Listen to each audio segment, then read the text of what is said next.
Good morning everyone. I am Riya Sinha, your SST teacher. Today we are going to discuss chapter number 4 of history, that is what books and burials tell us. First of all, I would like to discuss with you all the meaning of burials. Burials means a place where dead bodies and remains of it are buried. In this chapter, we are going to study what archaeologists used to find from books and burials, what information they used to give us from all these type of contents. Here, first topic is given, one of the oldest books in the world. Now, in this topic, we will find out which is the oldest book in the world. So, let's see that. As you all have heard about Vedas, there are 4 of them. You all have to learn these names: the Rig Ved, Sam Ved, Yajur Ved, and Athar Ved.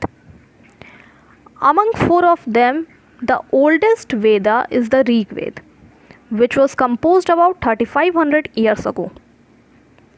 The Rig Ved includes more than 1000 hymns called Sukta or well said. These hymns are in praise of various gods and goddesses. 3 gods are especially important. First one is Agni, the god of fire. Second is Indra, a warrior god.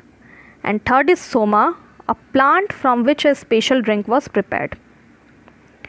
So, in this paragraph, till now we have studied that we are having 4 Vedas, and the oldest among them is Rig Ved, which was composed about 3500 years ago. It includes more than 1000 hymns called Sukta or well said. These hymns are in praise of various gods and goddesses. And 3 gods are especially important among them. First is Agni, the god of fire. Second is Indra, a warrior god. And third is Soma. These hymns were composed by sages. Priests taught students to recite and memorize each syllable, word, and sentence bit by bit with great care. Most of these hymns were composed, taught, and learnt by men only. Women were not used to compose hymns at that time. Very few were composed by women. The Rig Ved is in Old or Vedic Sanskrit, which is different from the Sanskrit which we used to learn today. See, a topic is given here: Sanskrit and other languages.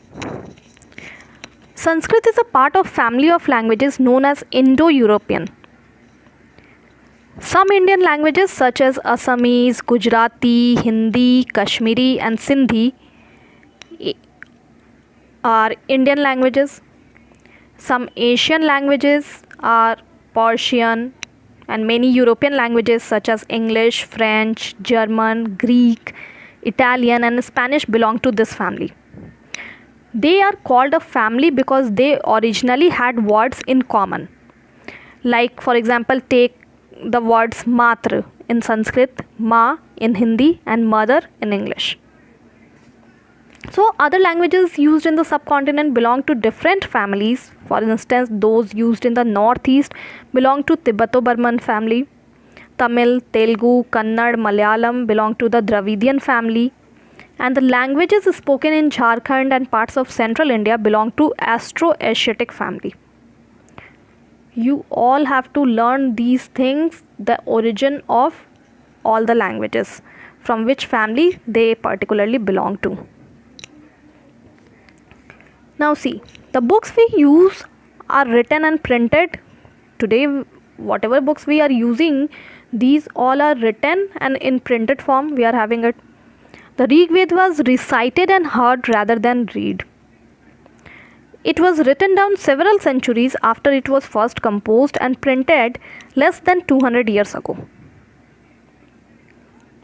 Around 200 years ago it was printed when it was first composed after that. Now, how historians study the Rig Ved? Historians, like archaeologists, find out about the past, but in addition to material remains, they examine written sources as well. Some of the hymns in the Rig Veda are in the form of dialogues, which is part of one such hymn, a dialogue between a sage named Vishwamitra, sage means Rishi, named Vishwamitra, and two rivers, Byas and Satlaj, who were worshipped as goddesses, given in your book in page number 37. You all can read it from there. So some of the hymns were in the form of dialogues also in Rig Veda. Now see next topic, cattle, horses and chariots. There are many prayers in the Rig Veda for cattle, children and horses.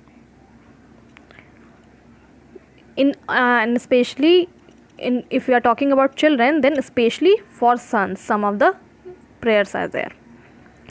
Horses were yoked to chariots that were used in battles which were fought to capture cattle. Battles were also fought for land, which was important for pasture and for growing hardy crops that ripened quickly, such as barley. Some battles were fought for water and to capture people. Here we have learnt about several reasons why battles were fought at that time. So battles were fought for land, which was important for pasture and for growing crops.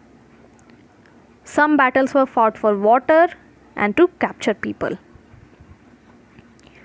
Some of the wealth that was obtained was kept by the leaders, some was given to the priest and the rest was distributed among the people. Some of the wealth was for the performance of yajna or sacrifices in which offerings were made.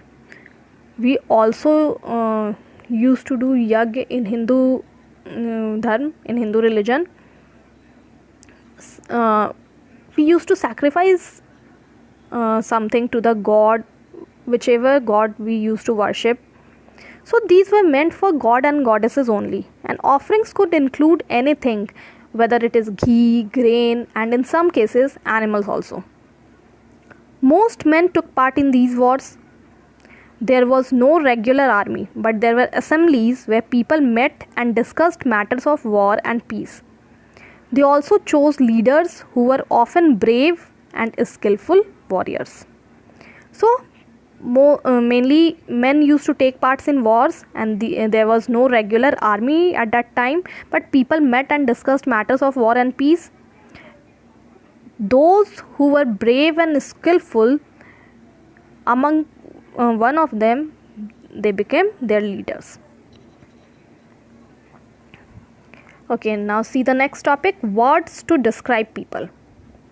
There are several ways of describing people in terms of the work they do, the language they speak, the place they belong to, their family, their communities, and cultural practices. Some of the words used to describe people found in the Rig Veda also. There are two groups who are described in terms of their work. First is the priest, and sometimes called Brahmins, who performed various rituals, and Rajas. So here we are talking about two terms. First is Brahmins, the priest who used to perform rituals, and the second term is Rajas. These Rajas were not like the ones you will be learning about later, who is having kingdom and everything. They did not have capital cities, palaces or army, nor did they collect taxes. Generally, sons did not automatically succeed fathers as Rajas. So two words were used to describe the people or the community as a whole. One was the word Jan, which we still use in Hindi and other languages, and the other was Vish. The word Vash comes from Vish. Several Vish or Jan are mentioned by name, so we find reference to the Puru Jan or Vish, the Bharat Jan or Vish, Yadu Jan or Vish, and so on. So here two important words we are describing, which used to describe the whole community at that time. First one is Jan and the second one is Vish, and further it was improvised as Vaishya. And several Vish or Jan are mentioned by name like Purujan, Bharatjan and Yadujan.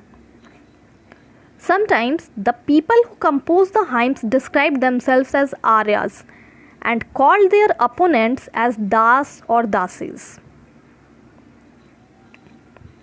These were people who did not perform sacrifices and probably spoke different languages from the Aryas. Later, the term Das, and the feminine of it is Dasi, came to mean slave. Slaves were women and men who were often captured in war. They were treated as the property of their owners who could make them to do whatever they wanted. Means those people who were captured in the war, they were considered as slaves, and those who have captured them, they were their owners. They were treated as property of their owners who could make them whatever work they wanted. While the Rig Veda was being composed in northwest of the subcontinent, there were other developments elsewhere also.